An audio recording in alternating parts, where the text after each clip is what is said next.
Avant de commencer, si vous souhaitez savoir comment inverser le diabète naturellement, cliquez sur le lien dans la description ci-dessous. La seule solution pour s'assurer que l'on a un taux de diabète normal? Réaliser régulièrement des dépistages en laboratoire d'analyse médicale. Cette précaution est d'autant plus indispensable lorsque l'on présente des facteurs de risque: vie sédentaire, antécédents familiaux, surpoids, hypertension artérielle, consommation de tabac et d'alcool, ou encore alimentation peu équilibrée. Lorsque cette maladie du sucre est précocement diagnostiquée, elle peut en effet être prise en charge de manière plus efficace. Glycémie après le repas. Quel est le taux normal?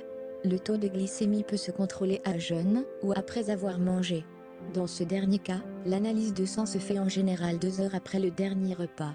C'est en effet le temps nécessaire pour que l'organisme assimile le glucose contenu dans les différents aliments consommés. Pour que le taux de glycémie soit considéré comme normal, il ne doit pas dépasser 1,40 g/litre de sang.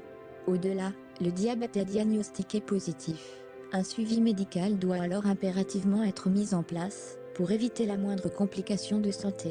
Taux normal de diabète. Y a-t-il des exceptions? Le taux de glycémie estimé dans la norme pour une femme enceinte et pour les personnes de plus de 50 ans change sensiblement.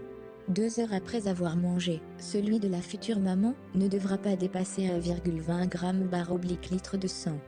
Concernant les personnes de plus de 50 ans, on tolère une augmentation du taux de glycémie d'environ 0,10 g/litre de sang par tranche de 10 ans.